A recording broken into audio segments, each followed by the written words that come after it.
Franklin County Commissioners meeting, June 21st, 2017.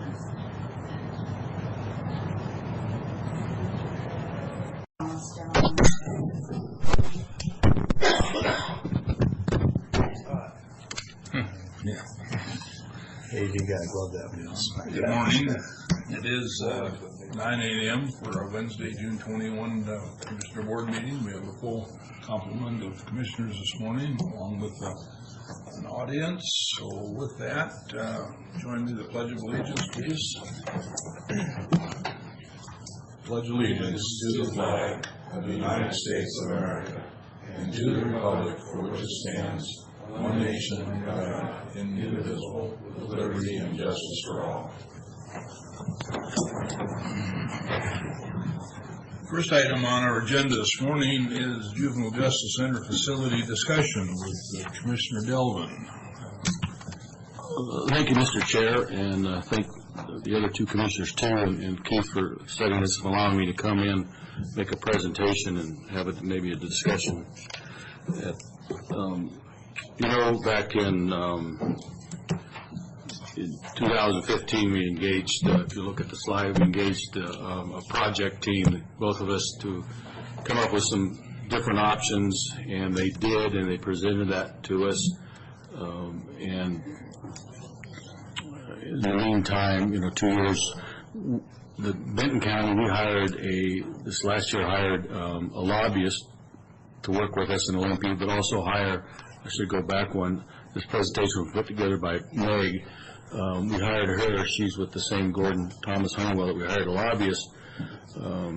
They just hired her. She retired from the State House OPR staff. That's nonpartisan staff.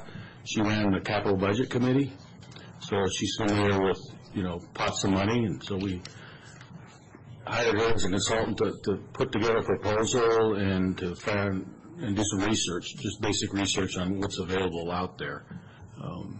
So again, back to the project timeline, 79 was originally built, 96 the new detention facility was constructed, and then of course in 2015 we hired the architects, and option 1 and 2 were renovating the existing with cost ranging from 8.9 to 9.5. And the option 3, of course, was demolish it and start over and construct a new 38,000 square foot facility that cost 9.9. Talking to our construction manager, Larry, you thought 2 years, probably another $1 million in cost now on that. That's just a rough guess. Don't hold me to that. And again, 2017, we asked Meg to do the research. So she did some research. She came up with the treasurers. There's a local option capital asset lending program. You pay back, you're borrowing the money along with the state when the state does their borrowing for their bonds, capital bonds.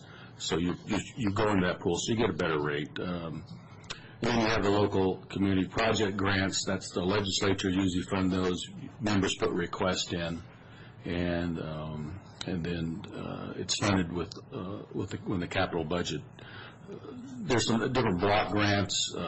There she lists Economic Development Finance Authority. That's just a loan program that you can get cheaper interest rates. Department of Social Health Services, they get money under the Juvenile Rehabilitation Administration, under the JRA.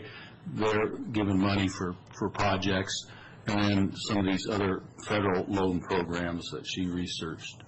And continuing on, the feds have some programs. Then she looked at the with assistance of WASAC and MRS, that's a municipal research service center. Of course, you have the 0.1%, 1/10 for juvenile detention facilities. We're using that. Benton County is using that. The one for criminal justice, we're using that. And 0.3 for public safety, we're using that. And I think you're using, I don't know what you're using, if you're using all three too, for different. Also, you have the, councilmatic bonds or, general obligation bonds, and then you can use your REIT tax for funding those. So we had to narrow down to what some things that we should look at seriously. And again, it's the local community project grant. That's just getting a direct funding from the legislature, the 1/10 for juvenile detention facilities and jails, and then county, again, obligation bonds, and then the Office of the State Treasurer. So she came up with a strategy, and we talked about this at the meeting she came. This is kind of a time frame, and that's why I'm here today, the first part, to determine the role of each county, what you guys would like to do, what Franklin County would like to participate in, if not, or whatever. Decide on a renovation or new construction, update the budget estimates, and then finalize a funding strategy. Hopefully to have that done in the fall. And then start submitting applications to the governor, legislators, and for the 2018 supplemental capital budget, but really it's kind of preparing for the 2019-2021 biennial capital budget. That'll be the new budget. There is some supplemental money that comes up next year. They'll have some projects because of permitting process, they can't get their project on board, so sometimes there's some money, but not as much as if you go into a new budget. So, and then advocate the project, the legislature, and then again, just going through. So I think what we kind of decided is that we had a Skype call last week with Meg and our lobbyist, and I think what kind of decided with them is that we would put in a request for the 2018 supplemental, but not necessarily expect to get anything, because I'm going to shoot for a request through our legislators from the 8th and the 16th district, which you're in the 16th district, but also the 9th now comes in there. 16th. Right, for you guys. So it's to put somewhere $5 to $6 million in, and if we can get $4 million out of it, then that would be great, or $5 million. But and that's why, if you notice, we don't call it detention center because they don't like building detention centers anymore, and we don't need to touch the detention centers really. So we're calling it an at-risk youth service center capital project. So people won't know it as a detention because we're not going to touch the detention. So it's right. If you remember and taking a tour there lately, the winter was hard, and we've all put money in to fix the roofs, the roof. It would at least another courtroom, so at least 2 courtrooms. You would have classroom spaces and such in this new facility, more counseling rooms and such, because right now, if you remember, some of the classes are held in the detention, so kids have to go into detention just to attend some of the GED programs and stuff. But then, just to be remaining for building for facility administration, the clerks, and public spaces and stuff. So deciding on a path to go forward, but somewhere around, it's going to be somewhere around $10 million. So I think we kind of decided a couple of years ago when that first architect looked at it that it would have been better to level it and start over with a 2-story and get some more footage. Right. I mean, I think that would be the preferred. So that's what I wanted to let you guys, to give you an update on where we're at, and what I think is a plan to do is to start lobbying, put the request in next year. So it's kind of an education process. If you guys, Franklin County wants to participate in that, but also in the building, a new building to replace that, I think you're looking 2-3 years down the road before you could even actually probably start building, because it's going to have to work the legislature to get my feeling is my point to them is, we're doing this for you. These are state, required programs that we're required to do. You give us some money, but if you should be participating in this new facility. And I think it can be sold that way, as long as we're not calling it a detention and we're not touching the detention. We've put 2 letters into, I put a letter into JRA asking if, what their interest might be. We haven't got a response back. And then also just the larger DSHS too, put a letter in just to get their feelings, if they would. But then the whole strategy, if you guys want to go this way, if we can all come to agreement, you want to participate, then we work out a legislative strategy. You participate in WASAC, so, it's when you go to WASAC, you start working this issue. Now, and if you don't want to go, for funding or whatever, Franklin County doesn't, I think Benton County would be looking at to do it ourselves if we have to, because that building needs to be replaced. But I'll leave that up to you. Would certainly like to have partners, but I'll leave that, guys, that decision up to you. If you can't participate, then we'll build it and do like we do with the health building. Well, if we participate, it's going to look a lot better if Benton Franklin County Sure, is doing it. sure. Oh, there's certainly. There's one advantage. Certainly. Certainly, Rick, certainly. So I just wanted to let you know, and so that you guys can think about that. And, if any questions, more questions, or Questions?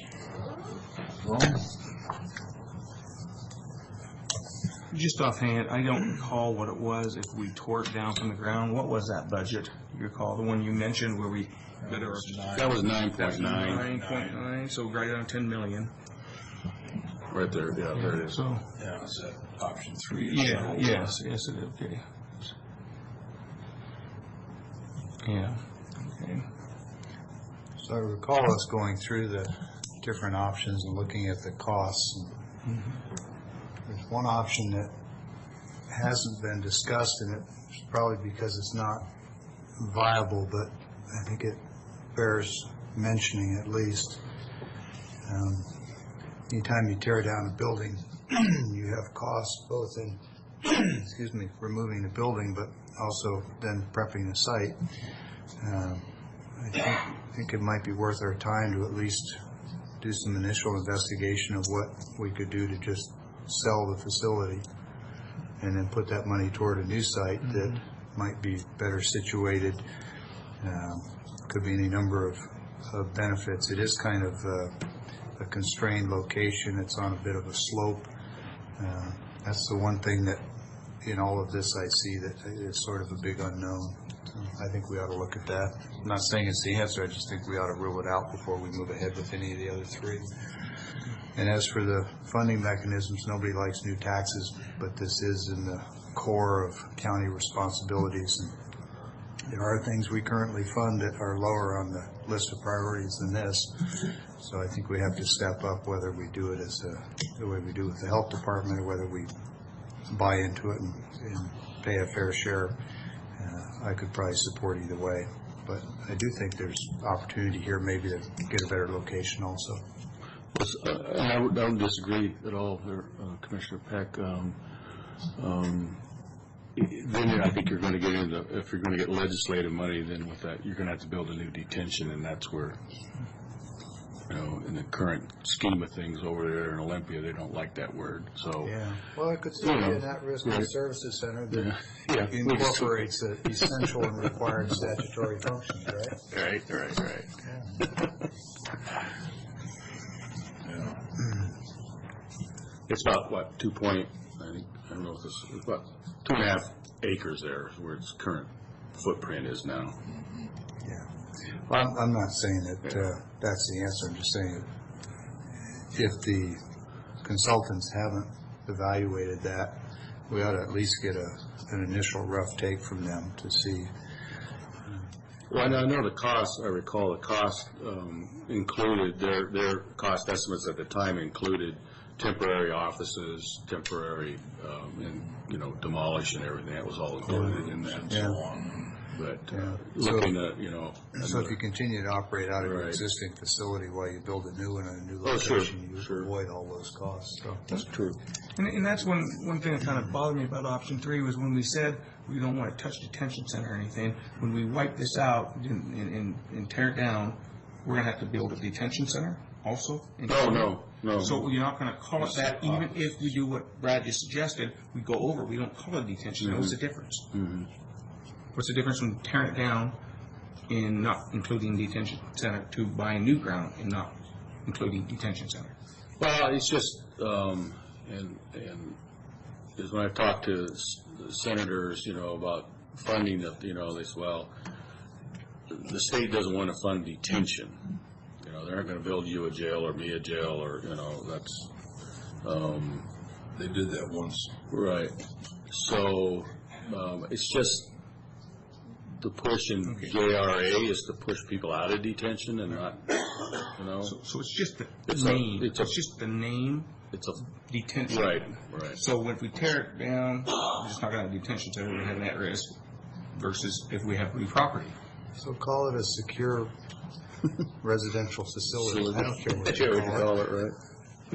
It's their statutes that require us to do that function. So anyway, that's. So I think it's worth looking at, as you mentioned. I wouldn't recommend spending a lot of money. I suspect the consultants will look at it pretty quickly and say the cost avoidance is that you don't have to lease other space while you're working on this site. So there's one advantage, but they're also going to say that you're going to have to prep a new site. They're going to say that there's not a big market for secure residential facilities that are used. But you never know. There are a lot of creative people out there. It's in a great location, and it's just, let me finish it off this way. If it were my money, I would look at that option before I jumped on another option, and that's usually my test. Would I do it with my own money? Yeah, I'd take a chance or take a look at it at least. Ooh. We can do that. So, thank you. Okay, any thoughts or from the audience? Oh, yes, sir.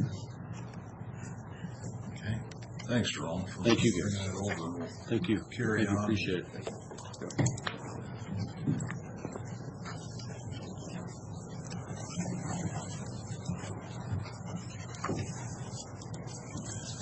Next item on the agenda is a public hearing, a declaration of county-owned property as surplus and authorized for disposal. Matt, would you take us into that, please?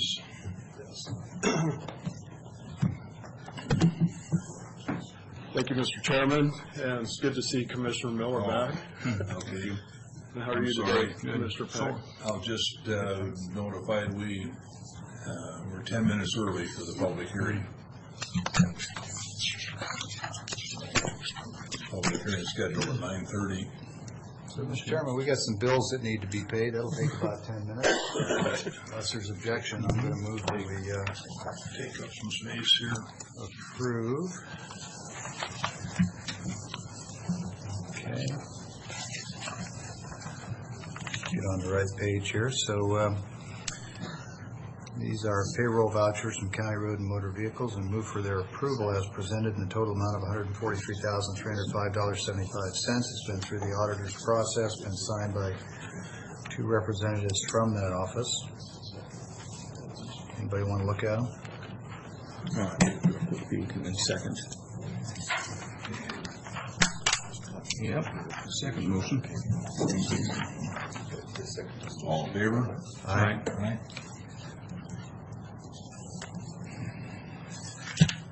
And next we have salary, clearing, payroll, emergency management payroll. Move for approval as presented in the amount of $703,535.01. This also has been through the auditor's process, signed by 2 representatives from the auditor's office. Second. All in favor? Aye. Next, we have fund expenditures. Move for approval in the total amount of $592,196.21. This also has been through the auditor's process. 2 signatures from that department, as well as reviewed by the county administrator, and his signature is here as well. Second. All in favor? Aye. And lastly, we have a correction for payroll from June 7, 2017. And we're being asked to make this correction. This is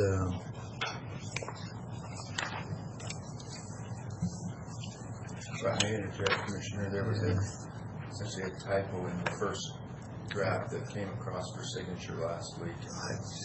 I see that. I was just, see if I could capture it and explain it to the audience. So the last one said $4,779.67 for a net EFT of payroll checks, and there was a digit missing. Instead of 4,700, it should have been 47,700 and some.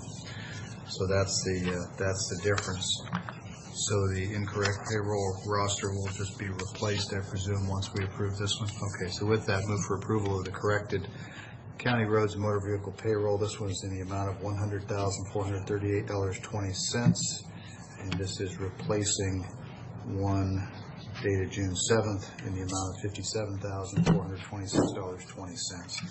I'll note that this voucher has been through the auditor's process, has 2 signatures attached. We'll second the motion. All in favor? Aye. Okay. And this could go down to Karen. Chairman, just for your information, there are 2 items listed under the public hearing. Resolution 2017-171 is not part of the public hearings. So if you would like to deal with that one first, that's outside of the scope of the hearings. 171 is not part of the, Yeah, I apologize for that mistake, that confusion. okay, I guess I just figured out the surplus was required, but, okay. Well, Matt, is the property in both cases part of ER&R funds? Yes, they both are. Yes, correct. And then one of them is subject to the hearing because it's vehicles, or is it a dollar amount? What makes one subject and not the other? The dollar amount, Okay, we believe that the vehicles. that's good. Dollar amounts, if Yep. that's the answer, that's the answer. So we'll move on, hold off the public hearing for a few minutes and work on declaring the county-owned miscellaneous property. Yeah, thank you, Mr. Chairman. Yeah, we are requesting the board's consideration for a surplus declaration of county-owned property through the motor vehicle fund and authorization to dispose of the listed items via public auction. Generally, those items are described as a lead and pressure washer, 7 auger bits, a snap-on drill press, a Porta-Cool AC unit. We have 27 miscellaneous boxes of obsolete car and truck parts. There is a water fountain, a laser paint striper, central pneumatic portable compressor, a bulk fuel tank, a pickup toolbox, and a Lancaster drill press. So Matt, are these items worn out or just excess to your need? Most of them are worn out, or in some cases not in current operating. Okay, And all right. so, So are these items that then presumably you'll be replacing? They're items that you need and use, these are just worn out? some of them we have replaced, and some of them are unnecessary to replace. Some have been replaced and not disposed of and taken up space in the shop. It really looks different after Correct. So, Mr. Chairman, purging project. we still got 3.5 minutes, so we can ask, a whole bunch more questions. No. So Matt, these will go to public auction? Yes, Assuming it's approved, and that's would correct. that be up at Booker's maybe? This time we are looking at Booker auction, the same time as as our previous item that's on there. We looked at all the other auction sites, and even though there are some going on next week, they tend to be more in, I think Idaho is one of the main areas I was looking at, So since we've got a minute, I'll just add a comment on this. When we have major items that the county is selling through auction, I think it makes a lot of sense for us to go out and get bids and proposals. And when we have these smaller items like this, I think it makes a lot of sense to try and alternate and do what it sounds like you've done, which is to look at who's got an auction coming up that's timely and share it well so that we're not sending all of it to any particular one. Correct. Just out of fairness, so, for what that's worth. With that, Mr. Chairman, I move for approval of Resolution 2017-171, declaring county-owned property as surplus and authorization of disposal via public auction, as just briefed by Mr. Mahoney. I will second the motion. All in favor? Aye. Aye.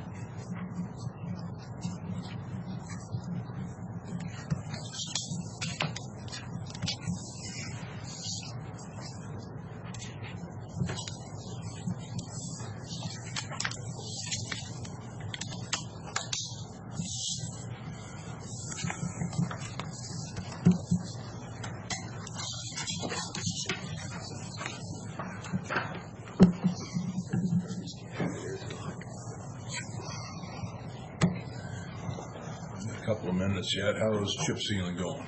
It's going really well. It really is. So hope to be finishing up. Last week, as you know, was a pretty rough week with the weather, and of course, wind doesn't help us, so we had to shut down a little early yesterday. But, I appreciate the cooler weather, that's for sure, for our staff that's out there in the direct sunlight. Sounds like you've been getting up early and putting a little early to keep out of the major sun. We have our traffic control staff and a few other staff members show up at 5 o'clock to get out ahead, and the rest of them are coming in at 6 typically, so that we're actually putting the materials down by 7 o'clock. So. And I drove out to Washtuck-Nacolotus area yesterday, and you and I tried talking on the phone, and it kept breaking up, but I was sitting at the front of the line waiting for the one-lane traffic for a construction zone. I got started talking to the guy standing there holding the slow and stop sign. He was telling me they do 12-hour shifts standing out there holding that sign, and I'm thinking, man, that's just to stand in one place on the asphalt for 12 hours takes more of a wear and tear than you'd think, and to do it when it's 100 and some degrees. And to put up with angry motorists like me. It's tough. Yeah. We had a nice chat. He was talking about how much he liked the overtime. So, that's a good attitude.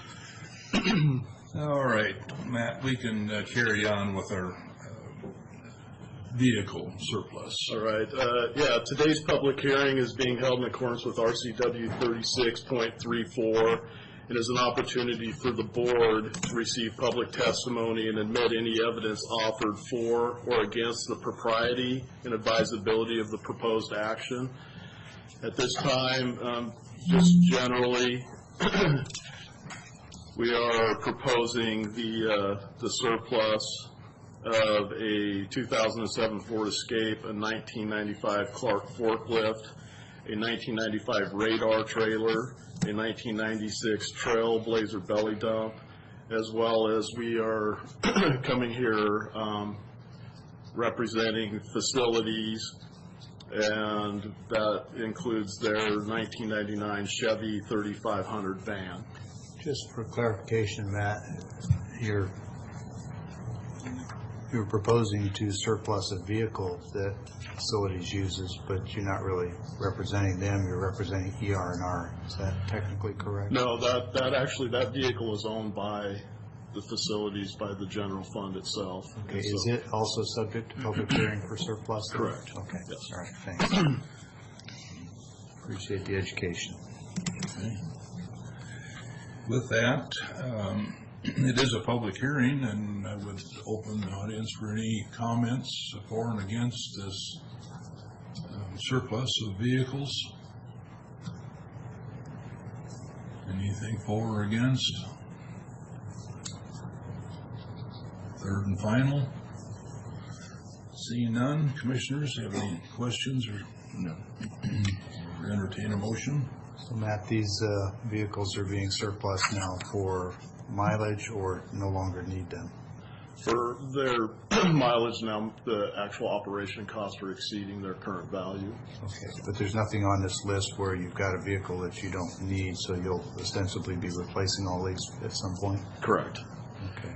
And of course, we have other vehicles, but we do we talk to other departments, and those that can be of some use to other departments, certainly we retain, and then we look at the transfer of those at a later date. You expect a lot of public interest at this auction for a Radar trailer? Well, probably the trailer itself would be of more benefit than the... Well, I'm thinking that there's a gentleman who lives on Warnett who might might be interested in bidding on this week. Yeah, that trailer's, I think that's where it got most of its use, is it's been parked out there quite a Okay, bit. all right. Yeah. Okay, Mr. Chairman, if there are no other questions, and not hearing any, I would, if I can get to the right page, that is, move for approval of Resolution 2017-170, entitled Declaring County-Owned Property as Surplus and Authorization of Disposal via Public Auction, as presented by Mr. Mahoney. I'm second.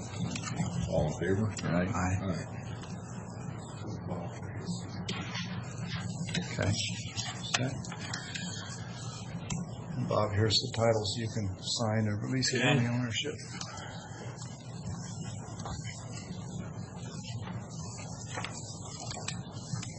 Unless the board has anything else for me now, I'll just take my seat in the audience and stick around. Thanks, man. Great, thank you.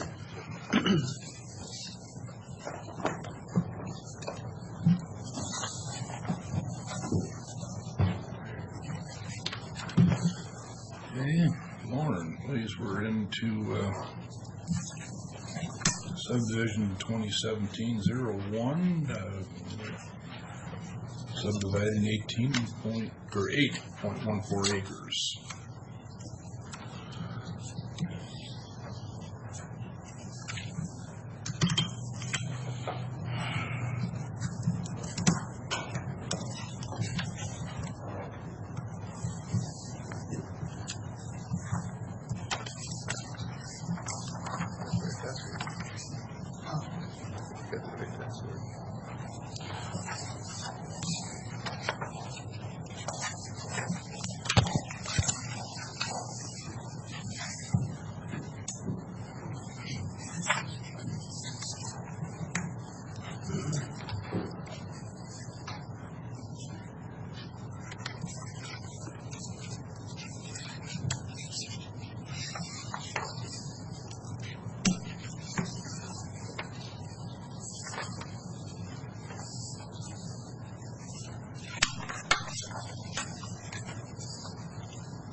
Finding it?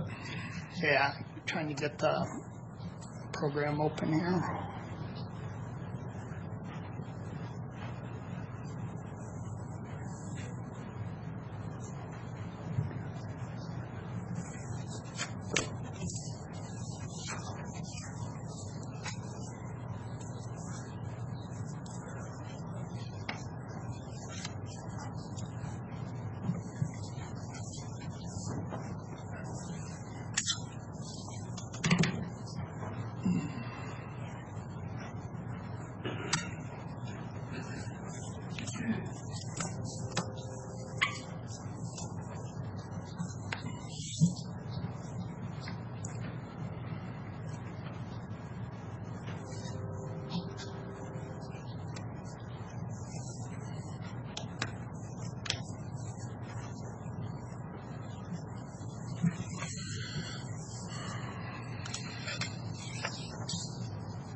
Okay. What we have in front of the board is a recommendation from the Franklin County Planning Commission for the board to approve subdivision 2017-01, a subdivision application to subdivide approximately 8.14 acres into 13 single-family residential lots. This land is zoned RS20. Well, for the public benefit, would you just identify the streets that run alongside this to help people get Yeah, let situated? me pull up this other one. Well, you can just point to them, describe them, whatever. The property is located right here. This is Road 68. Where's Court Street? Court Street is Is it on that map? down below Right there. down here. Okay, I think everybody recognizes this is- 68 in Court. Yeah, Pearl Street kind of is a dead-end street, Okay. partial street that doesn't go clear through yet.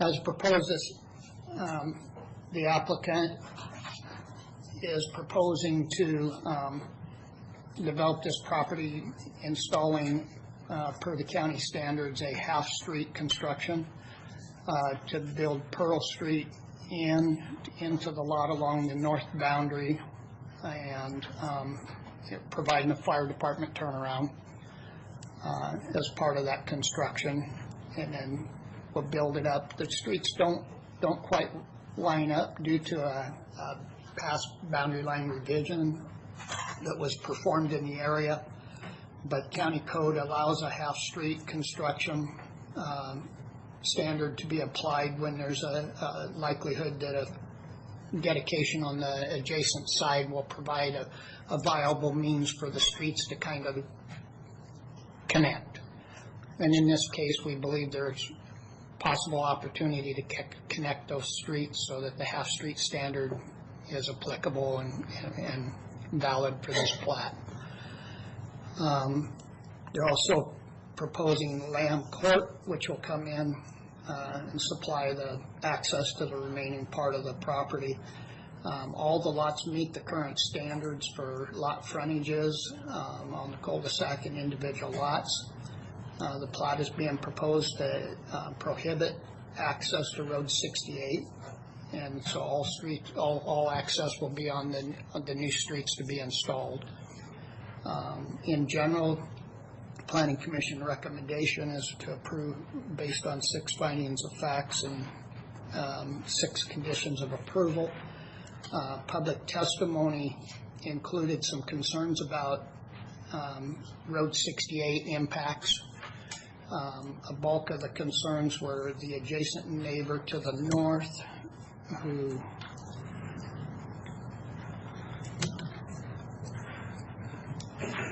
lives right here adjacent to the property. Her main concerns was that historical irrigation practices on this property was uncontrolled, and it would sometimes flood into her property.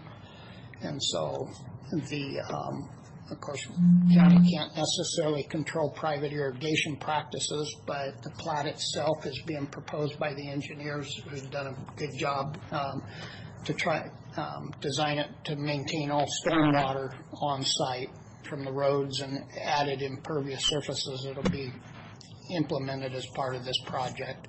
Lauren, when you use the term stormwater, are you... Like road runoff water? Is that inclusive of irrigation? Yes. Okay. Does not include irrigation. Does not. No. Oh, excuse me, not inclusive. So here's my question. When you say stormwater runoff, are you including irrigation in that? No, sir.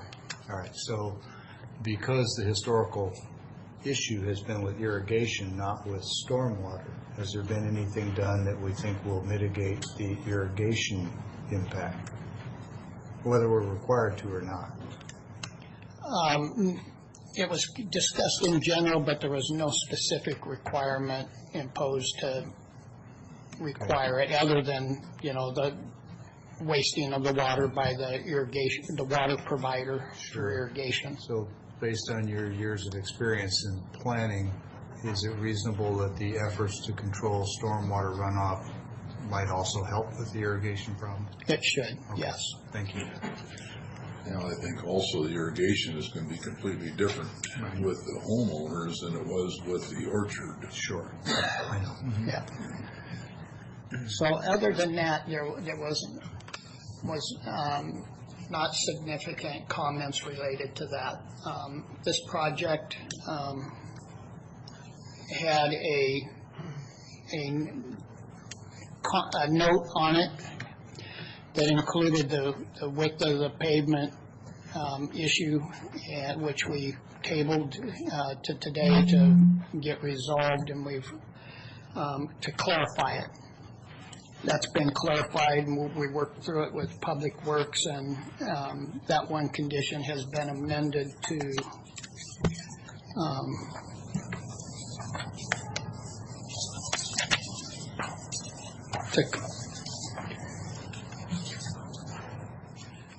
state that this development shall comply with the Franklin County Comprehensive Parking Ordinance, except that provisions for on-street parking on the side of roadways will not be permitted. That change was based on clarifications, request for the board to clarify the intent of the note that was being requested to be put on the plat. So does that mean those streets will be 28 feet? Yes. Well, yeah. I think you might have misread one key word in there. You said on-street parking on the side of roadways, and it actually says on-street parking on one side. Oh, yes, on one side, excuse me. The difference is important because the parking ordinance allows parking on one side for 32 feet. I know you know this, but this is for the benefit of everyone else listening. Allows parking on one side of the street when it's 32-foot wide street. Allows parking on both sides when it's a 36-foot wide street. And this particular package is proposed that there'll be 28 feet and no parking on either side. But what we were seeking to accomplish is a result where there's either 28 feet and no parking, or there's 36 feet and parking on both sides, because experience has shown that parking on one side yields to conflict and difficulty and traffic issues in subdivisions. So Yeah. I know you know all that. That's just for benefit of people trying to keep track of what we're doing. In general, this plat was well planned out by the engineering firm and the landowner. They did a real decent job of representing the codes and policies, but that's the recommendation from basically in short, the recommendation from the Planning Commission is for the board to approve it based on 6 findings of facts and 6 conditions of approval. So, Mr. Chairman, I've got a couple of questions, but I'll hold off till other board members have a chance. Next question, I'm trying to find, I'm reading through this, but we have is there going to be a wall on this one, sound barrier wall? No, Okay, so this it is wasn't imposed yet. landscaping, or the right-of-way. We had this issue in talking about the right-of-way. Who claims that, who owns that then? There's no provision on this, and it was not imposed for landscaping or a wall. Okay. Yes. My only concern is with the planning commission sending us a recommendation and we're changing parts of it, do we not have to send it back to them or have a closed public hearing to adjust it? Mr. Chairman, if you'll allow me to just interject, we had a 2.5-hour meeting on this the other day because there was a lack of clarity, and I'm going to ask Mr. Johnson to kind of weigh in because he's going to do some research for us on that exact point. Yeah, that's the question we kept asking ourselves, if we're making any kind of a change or amendment. Clearly, if the board was asking for additional information that required going back into the record to better understand, or specifically requiring a change, then we would have to send that back for a closed record hearing. We felt this did not rise to that level of a change, but really need clarification of what the intent of what the Planning Commission, the developer, and the planning department was when the original document was put together by our staff. That it perhaps was not, didn't have the requisite degree of specificity on that parking section. So in communication with staff, Lauren and Matt Mahoney is the Public Works Department, recrafted that particular sentence to make it more clear what the intent throughout the process. We did not feel that going back for an additional hearing just to wordsmith a sentence was necessary. So that's our recommendation, is that we can approve this without going back to another hearing. So following on that thought, Mr. Chairman, the board does as I read the rules, does have some authority to amend or add to packages and requirements without a public hearing. If we were to make substantive changes to the conditions of approval sent forward by the Planning Commission, then a hearing probably would be in order.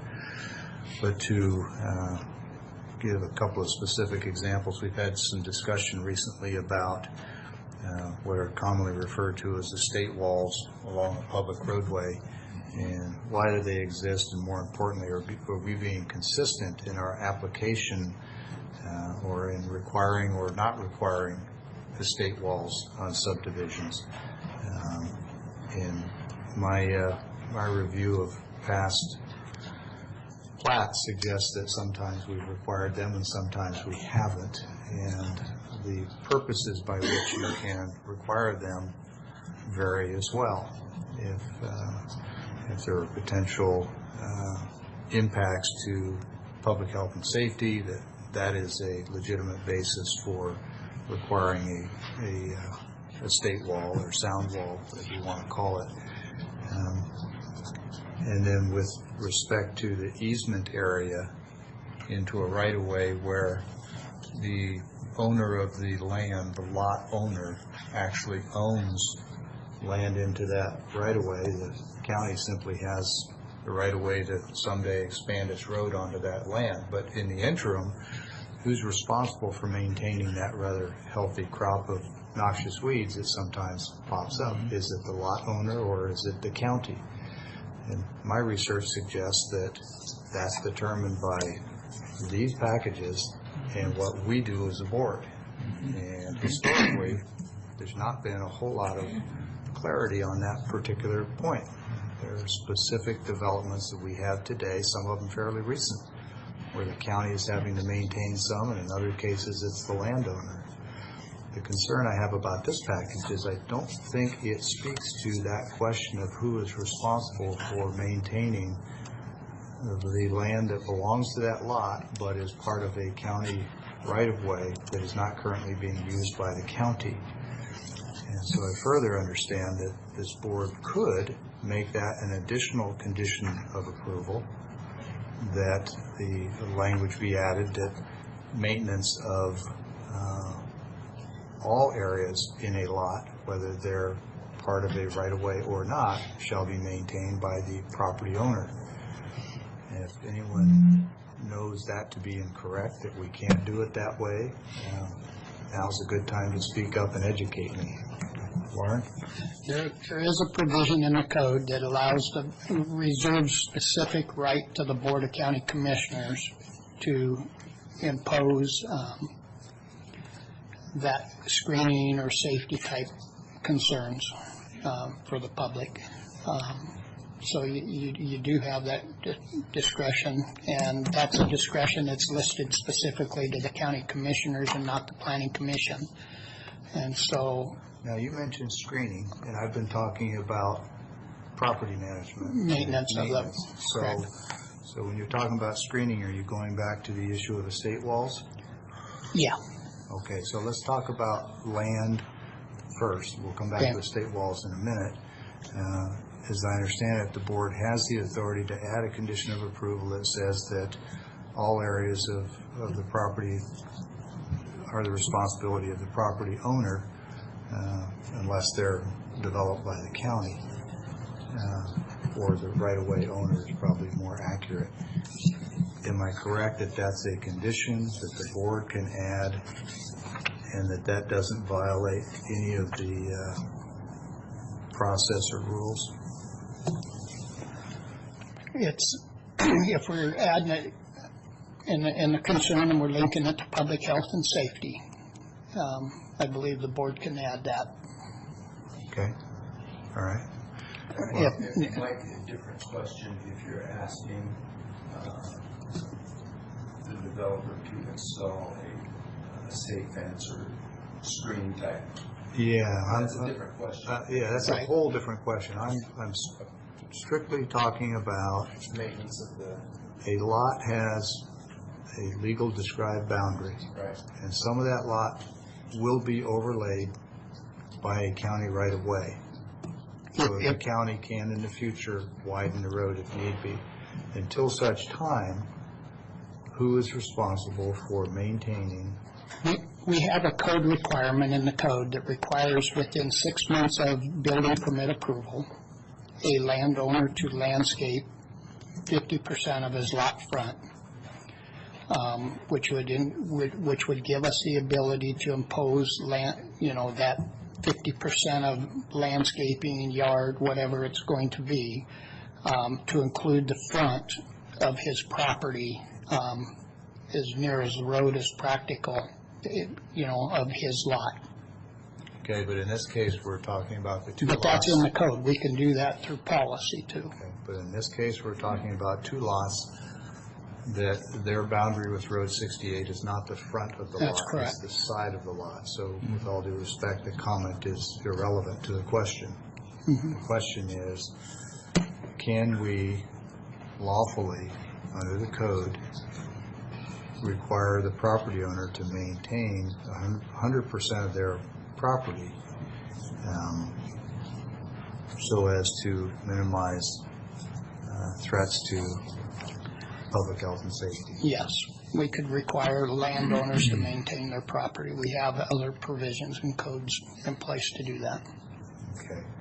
So the reason I bring this up and take the time is that we have developments that have estate walls, and I'm not switching to a discussion of estate walls. I'm just pointing out that they have estate walls. And that creates sort of a natural mental barrier between somebody's yard and land that's under the right-of-way that they actually own, whether they know it or not. And it creates this no man's land from the edge of the paved current road width up to the estate fence that creates hazards for kids trying to get to school buses, for people anybody trying to navigate there.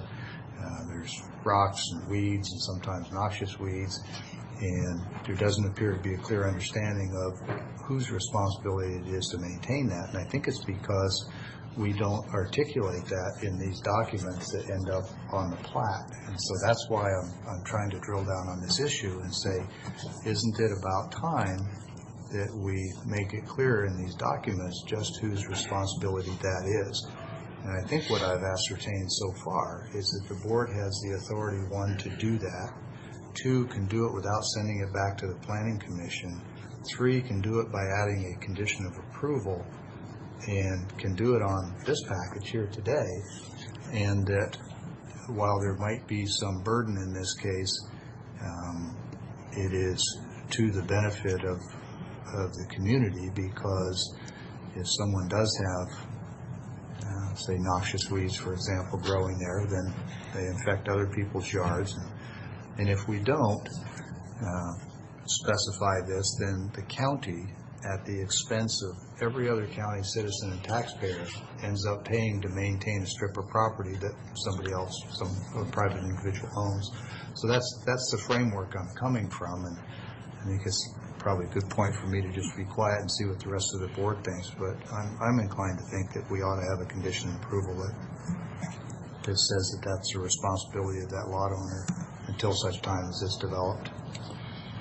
Well, I thought about this here in the last week, and I went down to the Kohler Road area and saw that the Greeno development had done theirs. They had put the plastic and the rock on there, obviously rewrote that in, but they needed to do that. So if we write it in, I think that's good, and the reason why we don't is because certain areas don't do it. Take, for instance, what I just asked and you just mentioned about Road 68. They don't have that wall barrier. They're not going to, so you wouldn't write that in unless there's somebody's going to propose that. And if you go along there, you don't, well, on the other side, you do see some of that cement wall barrier. But, I think it's because of the differences of the area, like out in Eltopia, would you do it to the little development? So when you're at the growth management area, it seems fitting there to keep it consistent there, and that's where our duty would be to write that in. So, Matt, jump in here and correct me if I'm wrong, but the Greeno development that Commissioner Miller just cited, that improvement along there has actually been done by us at taxpayer expense? I'm not sure exactly which Reno development. He said on Kohler Road. On the Kohler Road We one? have a few on Kohler Road. The latest one, that was a requirement that went to the planning commission. All previous ones, the county is engaging in that work ourselves. So which one are you referring to? I think it might be the county one, I'm not sure, but I just know it's done. And I thought Greeno had did it when we had a conversation in here when we planned it, that we had Greeno do it on one of them. And maybe that wasn't the one. But we tell one they can do it, and the county does the rest of them. So if the county, so which is it? Did the county want that job? Well, we Exactly where I was identified going, this issue. We identified this issue with it being a weed area, and we're a rural county that maintains weeds in a very rural manner. And so that's when we discussed and came up with, develop those requirements, which is a very standard requirement that is put on by cities and counties to. So Matt, Commissioner Miller, you're talking about Kohler Road and Greeno, so. At this point, yeah. So that would have to be Archer 2, is that right? Yes, Okay, and that would- Archer 2 is what we required. And that would be the one that fronts both Kohler and Burns Road. Correct. Okay, and the one where we didn't require that, where the county is, aren't we presently doing work on those? Correct. And where is that one? Working with the same contractor that. Okay, but where is that one?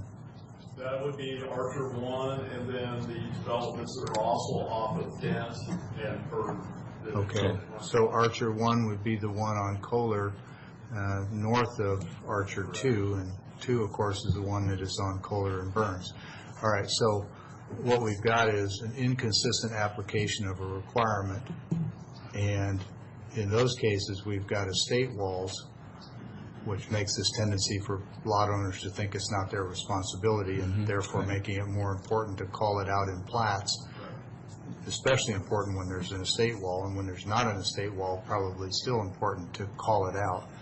So back to the original point to keep us moving forward is, if we don't specify this, then whose responsibility does it become to maintain those areas? Because at some point, somebody will have concern. I think that if the county owns it, one thing, We don't own it. and if we don't, then the landowner's responsible. Okay, but if it's landowners and it's in a right-of-way, it's still the landowner's responsibility? If they own it, we can make it their responsibility under our property maintenance code. They own up to the property line. Correct.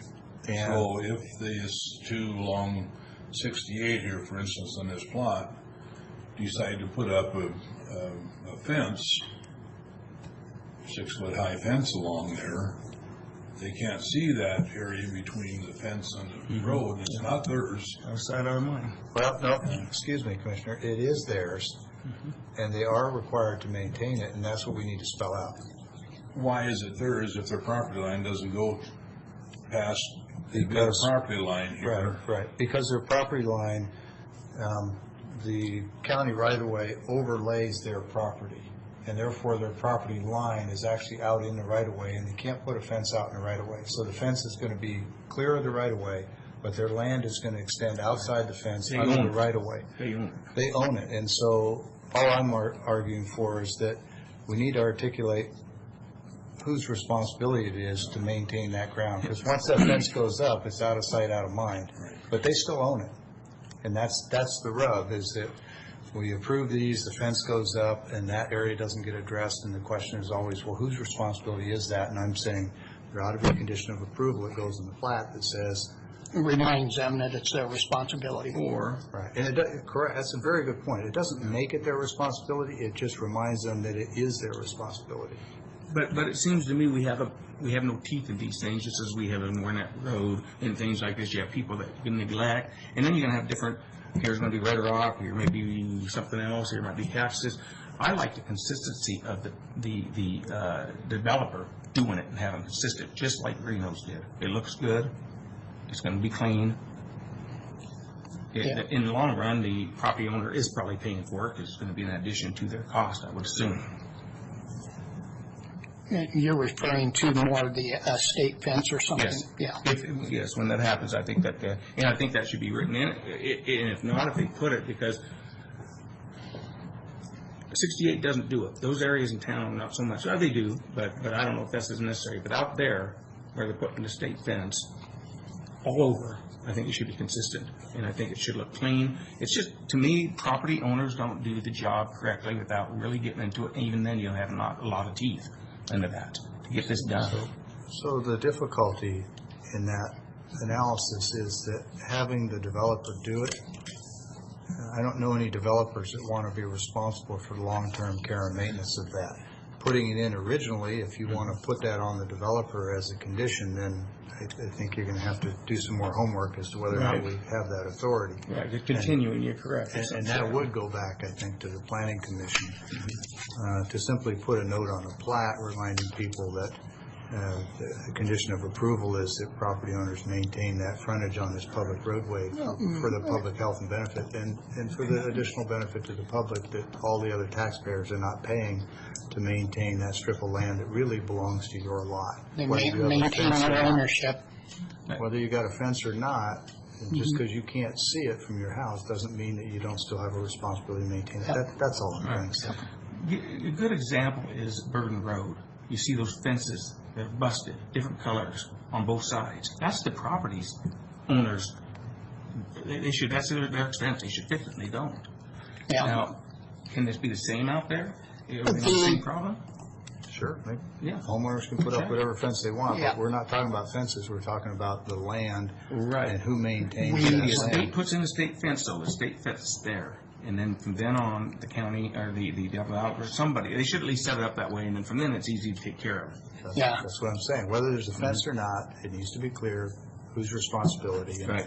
And when the developer puts up a nice estate fence, there is, in my experience, a tendency for the property owner to say, that's outside the fence, it's not my responsibility. So by putting it on the plat, we're reminding people that that's your land, it is your responsibility, even though there's a right-of-way there for a future county road. And I would agree with that. And we can just write that in. You just make it an added condition. I think so. And that's consistent with our code. I mean, we have one property maintenance code that says that we can make people maintain their property.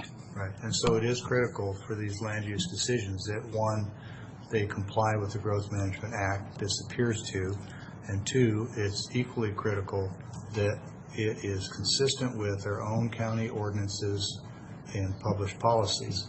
If we violate any of those, then that creates jeopardy for the county. So it's good to hear you say that putting a note on the plat reminding people that this authority already exists and this requirement exists, I think is a service to them, because if they don't do it, the county ends up paying either through code enforcement or development or something. And it doesn't put a burden on the developer. And so that would be a condition of approval, in this case, number 7. And not that we necessarily want to get into wordsmithing here, but I think it would simply say that the property owner's responsibility for maintaining their property in good order includes areas under public right-of-ways. And leave it at that, just so that, because I think they already understand that they have a responsibility to maintain their property in good order, but calling out that it includes areas that are overlaid by a right-of-way, that would satisfy my concern. I can agree with that.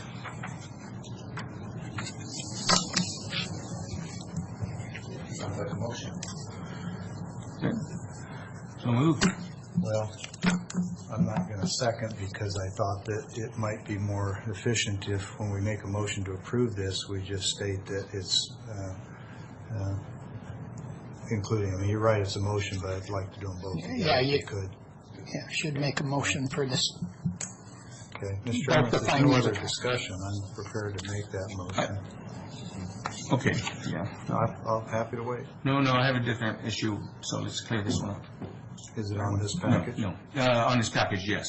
Oh. Yes, so no, I do need to bring it now. Yeah. Okay, page 9, 6I. Either this is a mistake or why is it in there? And it's under the County and Planning Building Department. The applicant should coordinate with Planning and Building and County GIS managers as designated address for road changes of the development. Both addresses, road names should be shown on the final plat. The new roads connecting Kohler Road extension running east and west should have both approved names named Kohler Road. Oh, that was a typo We then. need to, change that. Yeah. Somebody give Mr. Miller a gold star. He read this closer than I That's the did. first one. Good. That was good. Yeah, 1 in 9 years, that's not bad. I need clarification on what you're. 6, Item Yeah, I 6 think- on Page that. 9. I see where you're reading. If you read that But paragraph. this is not on Kohler Road, that's a different development. Yeah. Oh. That When last you're dealing sentence. with 4 different developments on Kohler Road, you get used to seeing it, it doesn't stand out. Using cut. Yeah, you just take that last sentence off. Okay. Good call.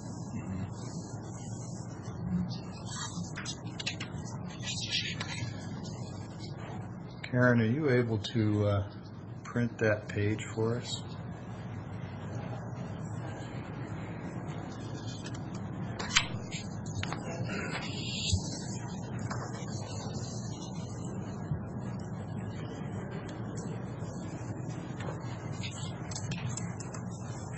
Page 1. It's on page 9, item I. And 6I, yeah. Page 9, item I, and it's just delete the last sentence of item I, please, and then print a fresh page. We can redline it and print it after the meeting if that's okay with everybody else.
You know, Mr. Chairman, to keep this moving along, I think I can pull together a motion that lets us approve this and then sign the updated documents at the end of the meeting.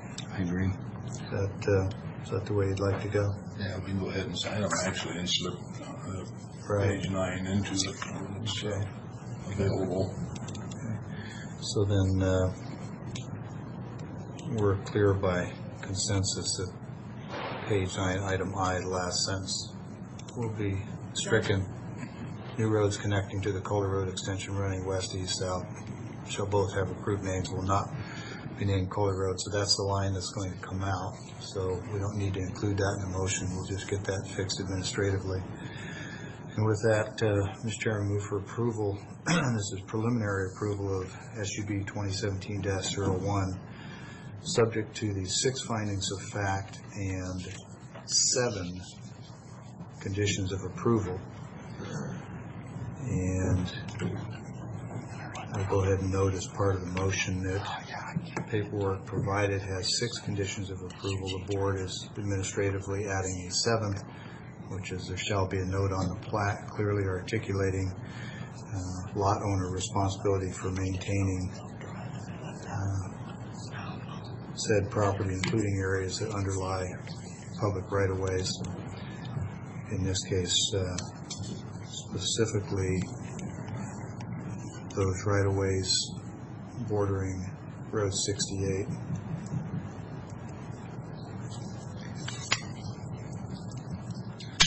that's the motion.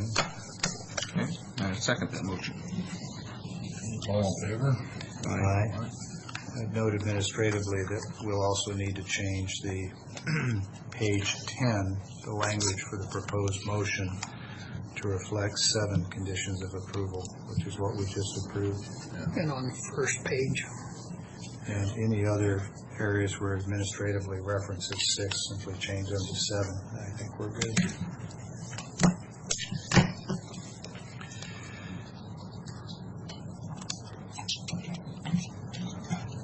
All in favor? Aye. And so, I know we don't normally do things quite as raggedly as that, but I think the board all agrees we don't want to hold up developer any longer than Right. absolutely necessary. Would agree. So, carry on to subdivision 2017-02 then, Lauren. please. Yeah, this one was presented to the board prior, and the same clarification. We tabled it to seek clarification on page 6, conditions of approval, and changing the note for the 36, that all roads be paved to 36 feet of parking is required or allowed. And this, once again, this one was amended to state that this development shall comply with the Franklin County Comprehensive Parking Ordinance, except that portions for on-street parking on one side of roadway will not be permitted. And that was amended from the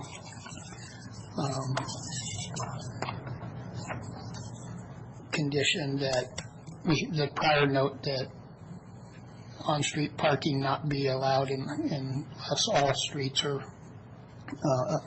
paved or upgraded to 36 feet. So that was, once again, to clarify the intent and purpose for the note on the plat.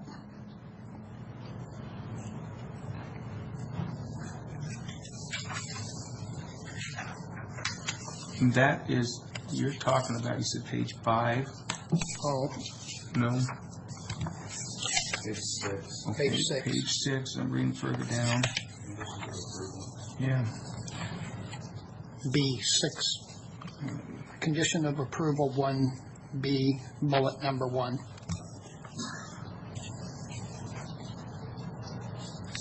Yeah. Okay.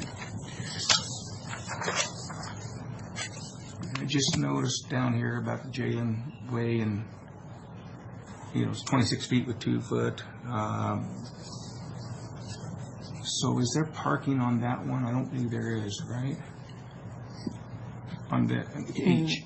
Maybe H. No, none of these roads are 36 Yes. feet. So anyone that's not 36, it's back to, okay, good.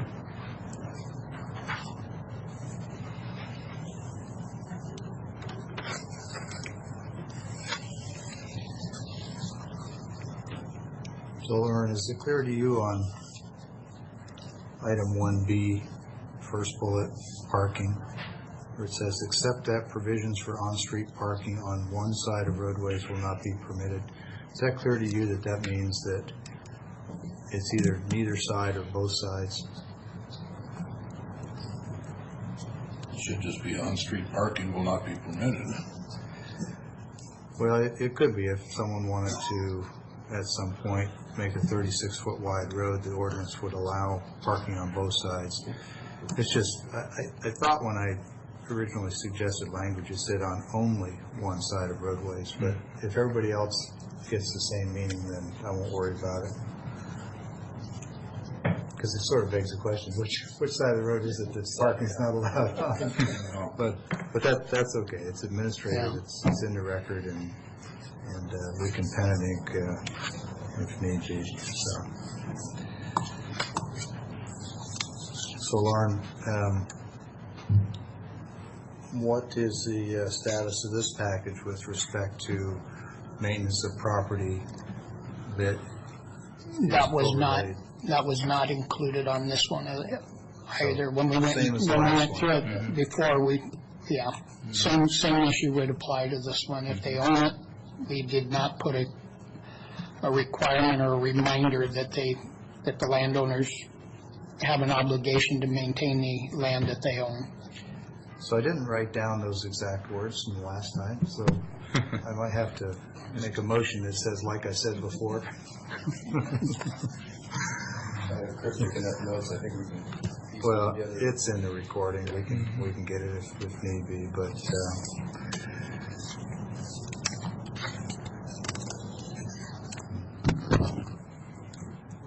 so this came back just for the parking issue?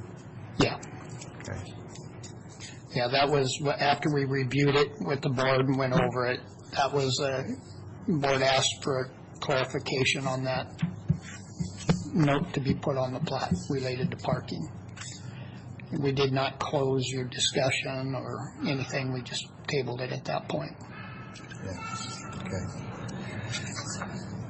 All right, well, Mr. Chairman, whenever you're ready, I'll be happy to make a motion, but I'll wait till you're ready. No, any, it has been discussed and rediscussed. Okay, well, if we're ready, move for approval of preliminary approval of SUB 2017-02, subject to 6 findings of fact and 7 conditions of approval. And note for the record that the package came to us with 6 conditions of approval. The board is administratively adding a 7th condition, which is speaks to the maintenance of property that is part of the lot, but overlaid by a public right-of-way, typically, but not necessarily in all cases, a public roadway. Would ask the clerk to pull the language for this same condition from SUB 2017-01, which we approved in this same meeting a few minutes ago, and make that part of the record for 2017-02. Second. All in favor? Aye.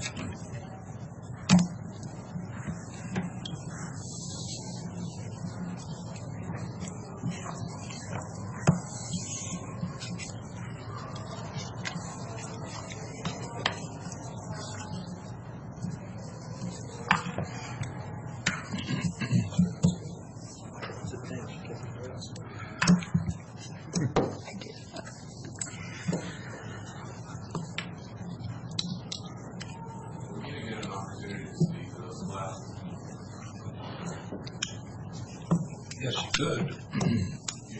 Yeah. Caleb Stromstead, AHBL, and engineer for both the flats of the Old States and Land Commission. Just wanted to talk to the commissioners today directly. The note that got the flats were tabled for, I've been back in town for the last working here for the last 2.5 years. I've seen that note on every plat we've done in the county. It's really unfortunate that these 2 plats got tabled on this technicality. It's not related to that. It doesn't affect the construction schedule. We have a schedule to get these plans submitted to the city and county for their review. We cannot do that technically until we have your approval. And so this technicality has delayed our project several weeks already. And it's just incredibly frustrating to sit here and listen to the back and forth.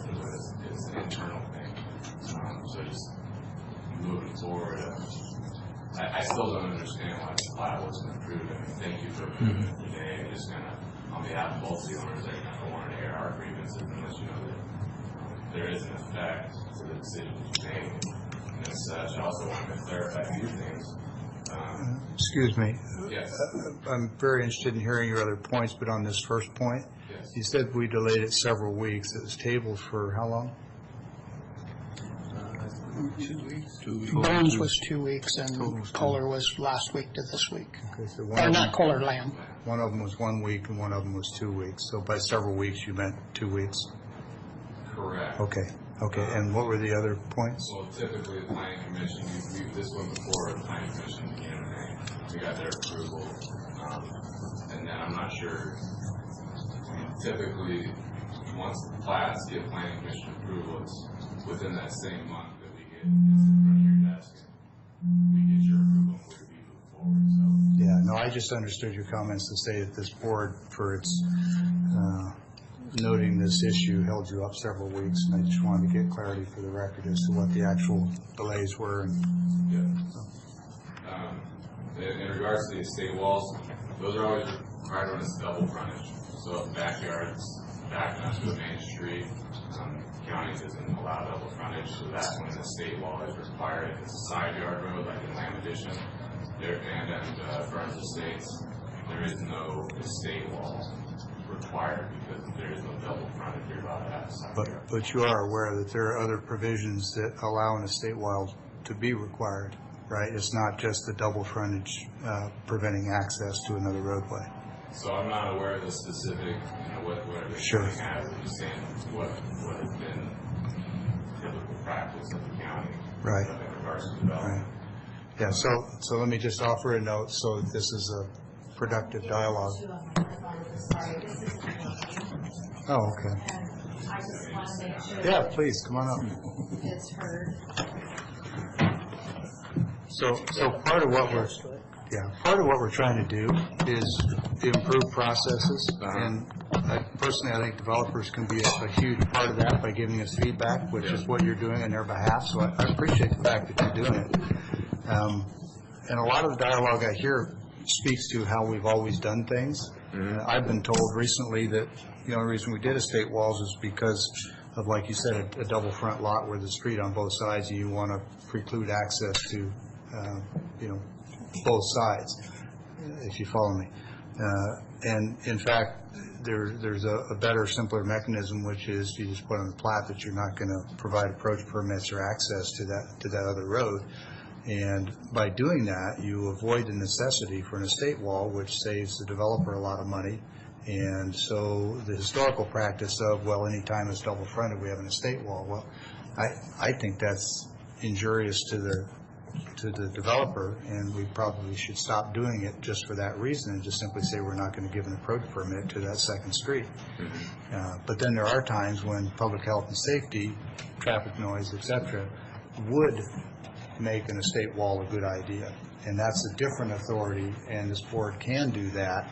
But what I'm trying to do is move in a direction where we're not putting needlessly additional burdens on developers. So that's just one illustration right there. So anyway, you had some other points for us. No, I appreciate that, and I think me personally, I've been working with Matt Mahoney and Lauren, and would like to be involved with this because it's better for everybody. Sure. I just think that there, like I said before, there's a time and a place to do that, and to hold up two plats on an internal matter that hasn't ever been an issue before, but now it's an issue. It just didn't seem fair. So, as far as But you would agree that the premise of continuous improvement means that you may, in fact, on occasion, change processes, and just because we've always done it a certain way doesn't mean that that's the only way, as the illustration I just gave you with the estate walls. Absolutely. No, and I completely agree.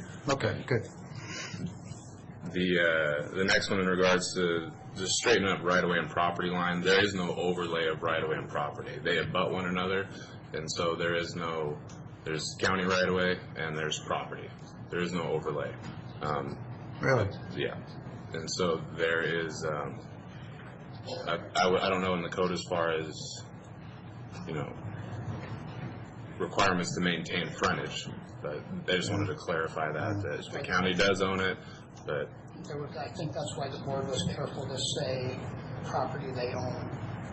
Or if they own it, then there's an obligation to maintain. And that's fair enough. And if there is an overlay, and to cite a recent example, a couple of years ago, the county had to end up purchasing some land from our former auditor, Zona Lenhart, in a similar situation. I don't want to get us off track, but there are some peculiarities where that does come up. But okay, please.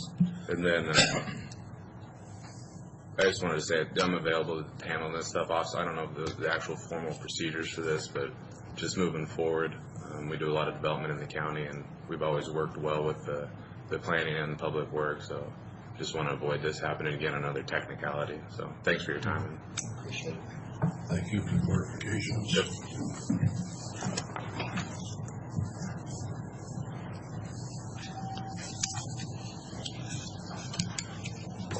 right, with that, our next item is, Carly, are you going to present us with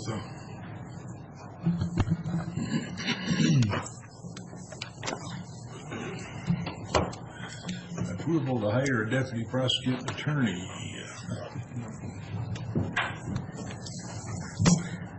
Good morning. Morning. Got a lot going on back here. Yeah. Snacks and everything. You got snacks? Well, we have special snacks for Commissioner Delvin, I see, so. Yeah. Apparently. The request I have for the board today is on behalf of the prosecuting attorney. As you are aware, the county has lost 2 senior deputy prosecuting attorneys recently, and the prosecuting attorney's office has been actively recruiting for those positions. One of the senior deputy prosecuting attorney positions he is anticipating to fill with a promotion from a deputy prosecuting attorney 2 position, DPA 2. And at this point, he has identified a candidate he would like to essentially backfill that DPA 2 position with. The candidate has a wealth of experience, including direct experience with Franklin County, as this candidate used to sit on our, I believe was contracted on our felony defense panel in the past, but is currently working for another jurisdiction, and the prosecuting attorney would like consensus approval from the board to authorize a step 6 job offer for that DPA 2 position.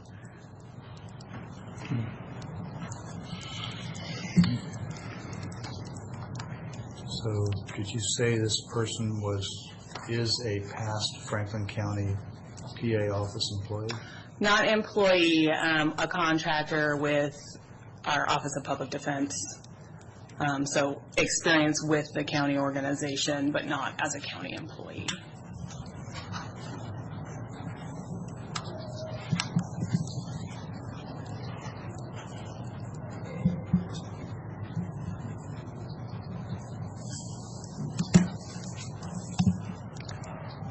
So this is a recommendation from the person that's leaving the job to hire this person, but the attorney, prosecuting attorney, is also in consensus with this, and like consensus from us on this hiring.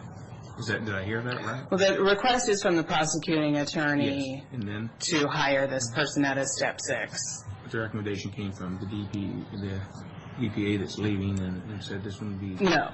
No. Okay, nothing like that. This is not, because that's what I thought I heard you say at first. It was recommended. No, I apologize No, sorry, I probably... if I didn't articulate that well. Got a lot of estate fences and things in my head right now. What Sean's doing is promoting from within Okay. the senior position.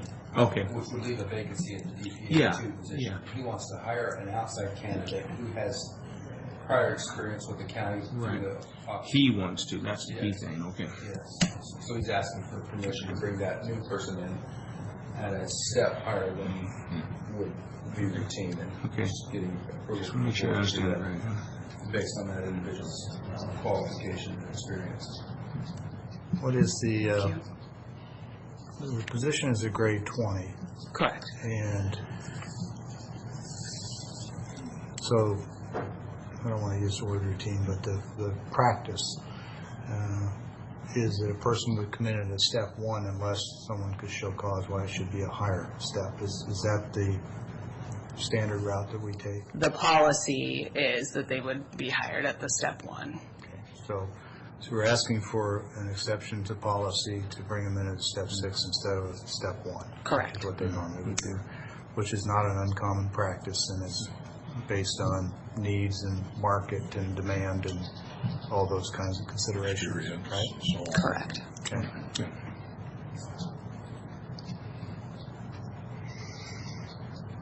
And so it's covered in 17 budget-wise. The person that will be vacating the DPA 2 position Yes. is currently a step. 7. savings of $200 or something like that. So it would be a savings for the first 12 months and then essentially would be flat from the person who had previously occupied. I don't see a action document. At this time, I need consensus to authorize the job offer. If that job offer is approved, we will submit a personnel action form on the consent agenda for the board's signature. Okay, well, Mr. Chairman, I support the request. I would also. Thank you.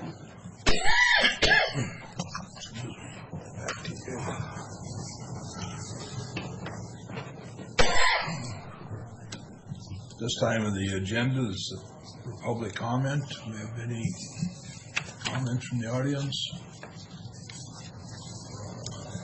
Seeing none, we have handled the payroll and rosters. Move on to the consent agenda of 7 items, please. Let's see. I'd ask for just a minute to do a refresher on these. I know we've all looked at them a couple times already. Meanwhile, I'll just ask a question to Keith. On number 4, the crime policy is the same as prior before. Yes, it is. Part-time.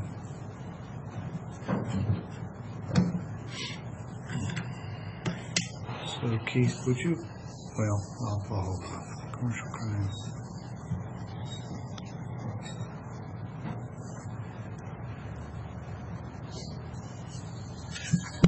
Okay, Mr. Chairman, I move for approval of consent agenda as presented, 7 items with discussion.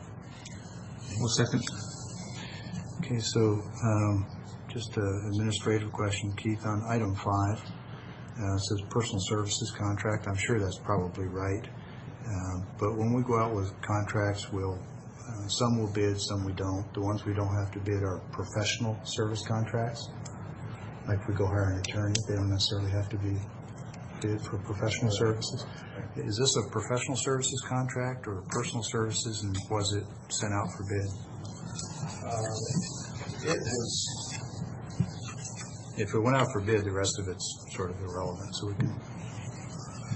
And then the other question while you're looking at that was on the part-time office assistant in IS, is that within the budget and just a gap filler? yes. Okay, all right, so I don't have any concerns about 3. And item 5 mostly was an administrative learning point. Matt is here, you can answer I that. know we often refer to personal services and professional services interchangeably, but I off the top of my head, don't know if that was. And it might be allowable, I don't know. I'm just trying to educate myself, Matt. Yeah, this is considered a personal services contract, but we did actually utilize our county roster, which is on MRSC, and sent out requests. So we're good. All right, okay.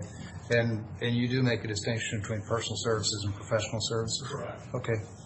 All right, well, maybe you can educate me on that later. All right, thanks, Matt. So, Mr. Chairman, no other questions. We have a motion and a second. All in favor? Aye. Aye.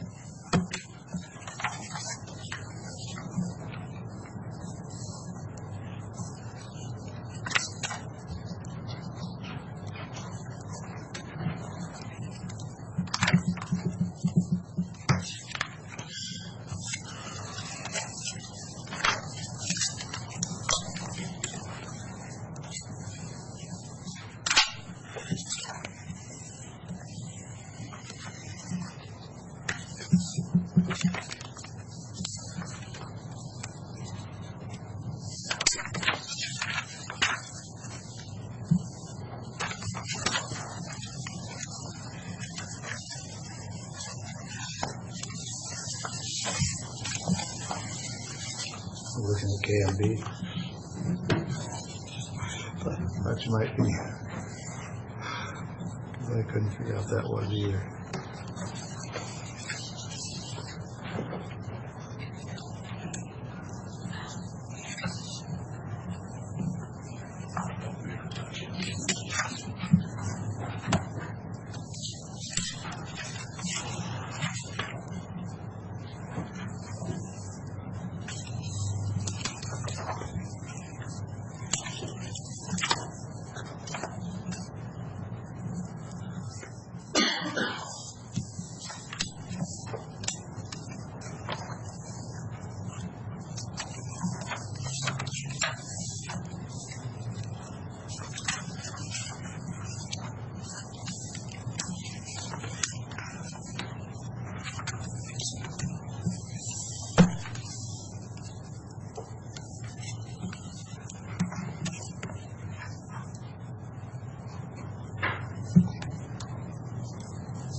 Keith, why don't you go ahead, I think I can ease up and listen. So.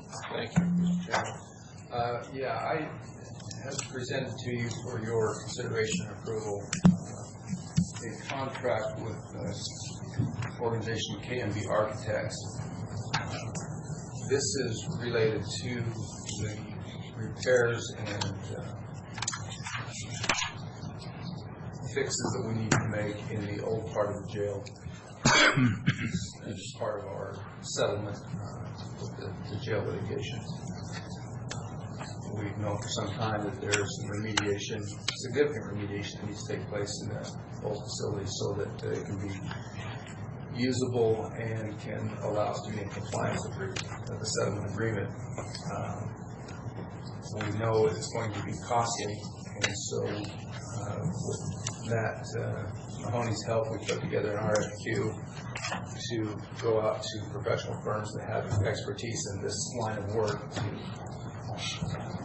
provide us with information on what it's going to cost us and what it's going to take to make those fixes.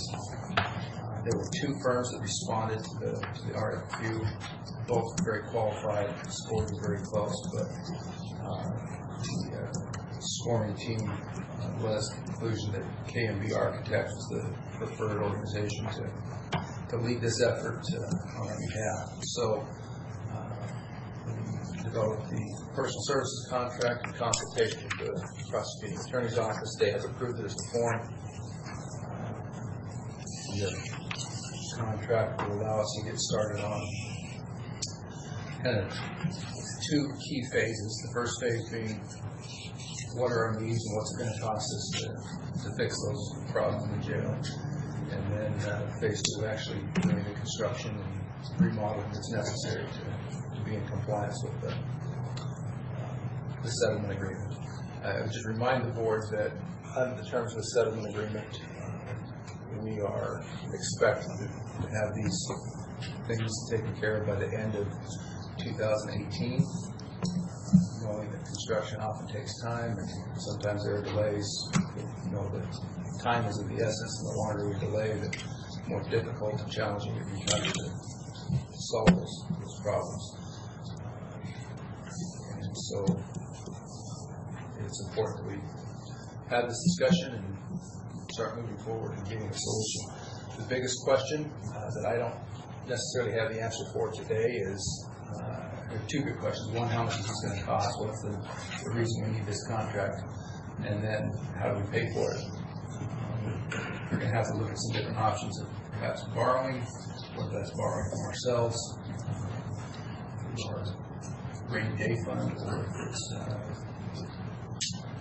state treasurer's local program that Commissioner Delvin spoke of this morning. That is a funding mechanism that's available, or some other bonded indebtedness to help cover these costs.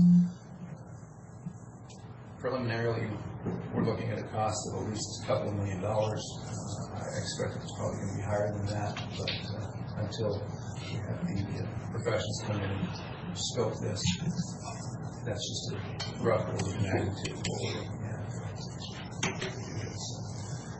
With that, I'll stand for any questions that you may have. I will say Commander Soltemeyer has been working closely with KMB as well in the interim, trying to narrow their focus and their scope.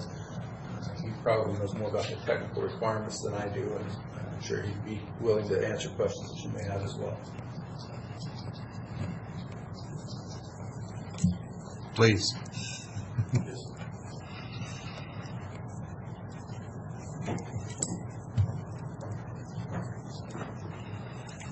Morning, Steve. Morning. Do you have questions? Oh, yeah. Count on it. Fire away. Anybody else want to go first? Start off with, I am against this last-minute proposal. So I've been trying for 12 years to get ahead of last-minute decisions, so enough said. So I don't really know anything about KMB. Do you know anything about their history? Do they have specific experience with jails and this kind of work? they do have very specific experience with this kind of work. The process and how they were brought on board was through an evaluation process, of which we only had 2 proposals come in. Sure. And we looked at both proposals, and it was a committee that was put together to review it. It was decided that this one, as the rating score, when the score came in, was higher and brought in. I do have some past experience with this group. That was going to be my next In question. a remodel in a jail where locks and stuff had to get put in that weren't there, so it was upgraded and electronic systems were done. So you had actual experience with this group doing specifically the kind of work we need done here? That is correct, and they did an excellent job in lining it up, getting it all together, and having it installed. Okay.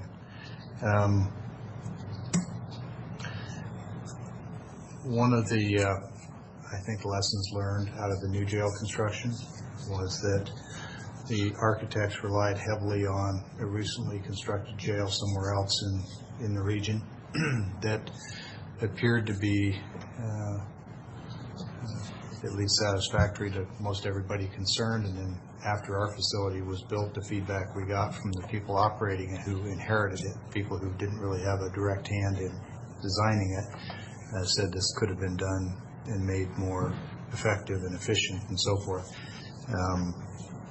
So when we work with KMB, obviously under the heading of specific objectives, one of them is to comply with the settlement terms.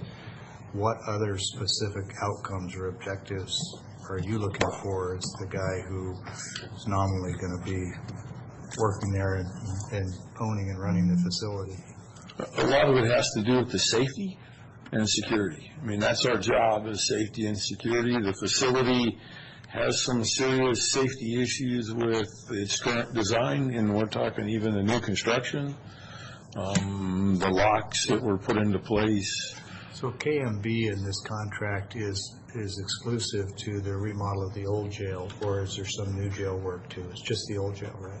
There's the old jail work that needs to be done, but there's also parts of the new jail work that was completed. For this question, if you would, let's just speak to the old jail remodel, because I think I'm familiar with the other ones. But with respect to renovating the old jail, we want to meet settlement terms. What else are we looking to accomplish there? And I don't need a lot of detail, but just in general terms, are we trying to go to a low security, medium security, a high security, day areas? What kinds of things are we looking to do in there? Well, there's the part of cleaning up the facility in the old part of the jail, getting things up to ADA standards, getting rec areas up to WASPIC standards, which is a part of the settlement agreement that we're going to need to meet. So we got to meet those standards, and so the architects will look at the facility space as it currently is and how to make that fit to meet those standards.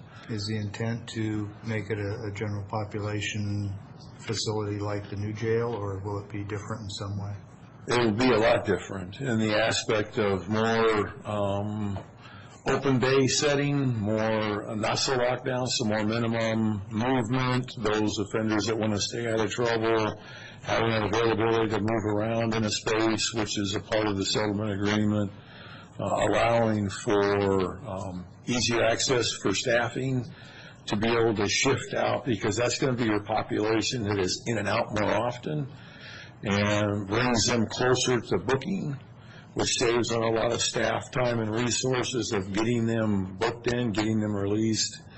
And it's more efficient work for the officers and for the offenders' access out to recreation and those things that are a part of the settlement agreement.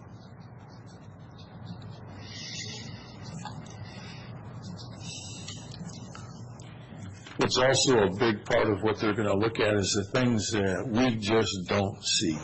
The things that when we're looking at the facility we won't know is just by codes and standards that they'll be able to look at and say, hey, that's not up to code.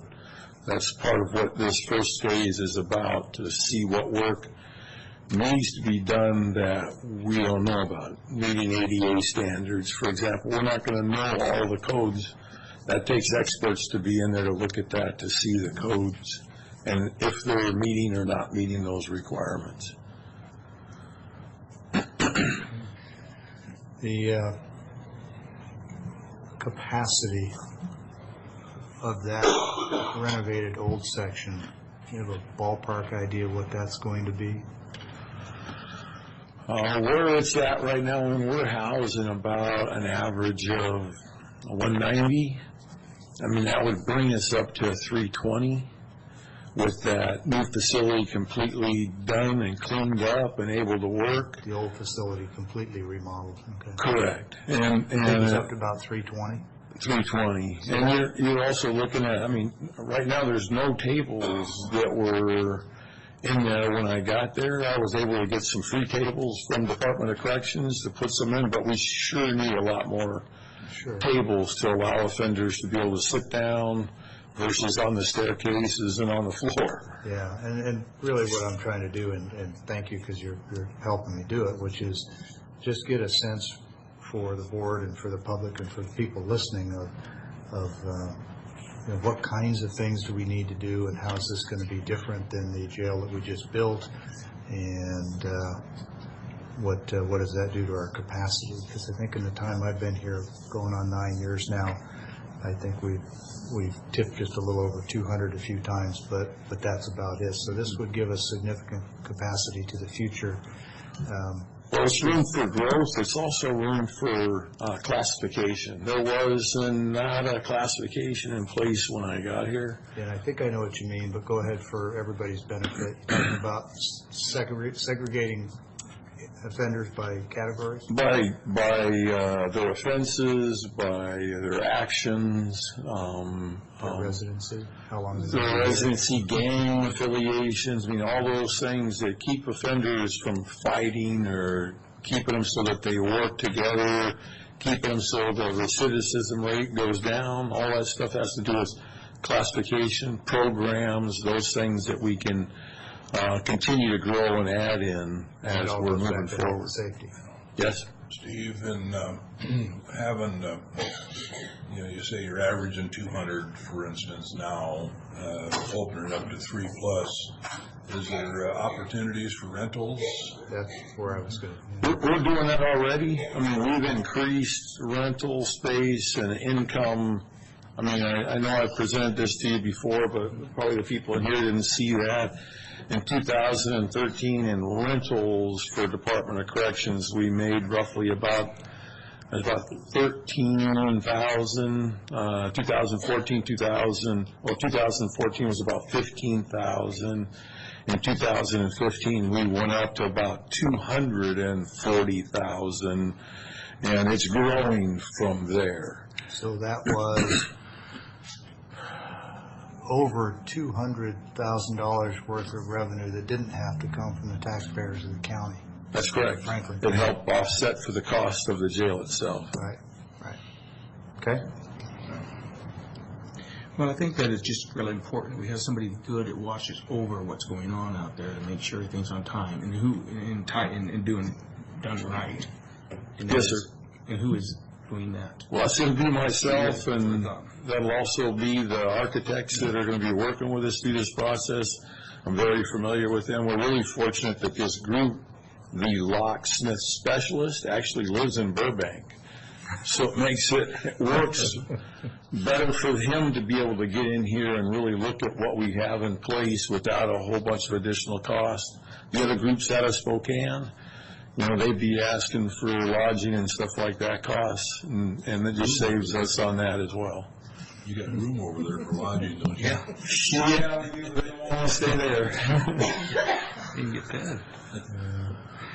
Well, I appreciate the fact that we have somebody with your experience here to walk through this hand in hand, so to speak, with the people who are going to be doing the recommended design and architecture. I don't want to be in a position of criticizing the people who did the new jail. I was here. I was one of the people that approved the plan, but I don't know that we had your level of expertise and hands-on experience in that process. I think we would have benefited from it, so I'm at least glad you're here for this piece.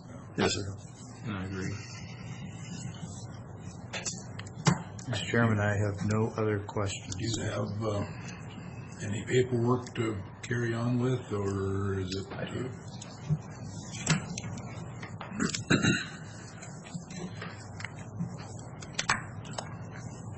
Entertain a motion. Yeah, and just to add just a touch more to the record, you said there was a selection committee that evaluated. We went out with an RFQ. We got 2 proposals. Yes, sir. And the selection committee, who are some of the folks that were on that? Myself, Commander Soltmeyer, Jennifer Wagner from Facilities, and Matt Mahoney. Sounds like you got the right people. Okay. So, Mr. Chairman, move for approval of the personal services contract with KNB Architects of 906 Columbia Street, Southwest, Olympia, Washington, as presented for our consideration today by the county administrator. Second. All in favor? Aye. Aye.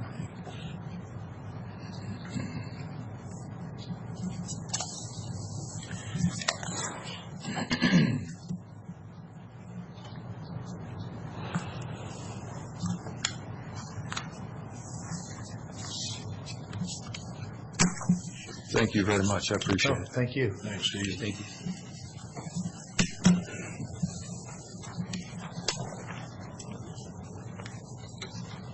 Mr. Chairman, that concludes my official public business. I do have requests for 2 separate executive sessions. I noticed that there's a public comment period scheduled. I do not expect action to be taken on either executive session item, so according to your preference, but so public business is concluded. I'm good to go. Yeah. So, Mr. Chairman, I would support that request, but would ask that, for the sake of Wendy, if we should have to take action for some reason and she's not here, that you just give her a call and read her in. Okay. So with that, it is, we'll open for public comment before we go into executive session and expect no decisions afterwards, so. Seeing none, which one would you want to start with, I would Keith? probably prefer to start with RCW 42.30.1101I, potential litigation, ask that Carly Nave, Jennifer Johnson, and Tom French be allowed to stay.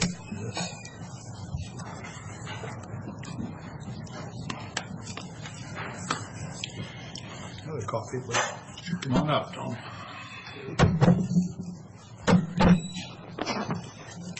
I mentioned this just briefly in our executive session last week, the incident that took place at Trask a few weeks ago with a gun show. Larry, I'm going to have you.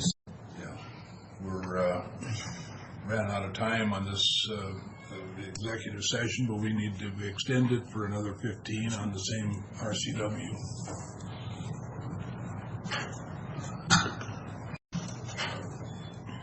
Okay, What I'm going to talk to him about has nothing to do with this last came out of the executive session with no decisions made. We actually came out about 5 minutes early. I think Keith is scheduled for another 4230-140 sub 4 contract negotiations. About how long, Keith? Let's plan on 15 minutes. Okay, you can be done by then. Come on down, Larry. So we are going into executive session 4231-4 sub 4 for contract negotiations for 15 minutes. We're up to. We have come out of executive session with our time allotted and with no decisions made. This brings us to the end of our agenda. Anything from the commissioners? Go ahead. I have one item, and that's with the ECA, Energy Community Alliance. As Commissioner Perry probably knows, because he's on the committee, they're having a conference for the Hanford Monument in August, and we're holding that. Los Alamitos and Oak Ridge are invited, and they will be coming. And they just said they're going to have some, there's a day of meeting, but there's 2 nights of receptions, and the commissioners, that's us, are invited. That's where I'm at WCA. A boat, one of them's a boat cruise, and one of them's a tour out there at the reactor, and another one going. They're not all settled yet, but just to get some dates. And I didn't bring my paper, but it's like August 17th, but we'll clear that up later. Okay. So I mentioned last fall when the conference was first announced that I hadn't been to a NACO conference in many years, and so I'm still planning on going to the one in mid to late July out in Ohio or some other garden spot. It's Franklin County, Ohio. Yeah, How it is. perfect is that? Columbus. Probably take a week of vacation after that, and then I'll be back. So I'm still planning on doing that. Okay, well, I'll get that paperwork put together then and send in your name on it for the voting. Okay. Maybe we could chat briefly before you send that in. Sure. Okay. Thanks. And Leon Evans would be there if you get to talk to him. Yep. Anything else for the good of the board? Okay. Hearing none, we are adjourned. Thanks, Jim.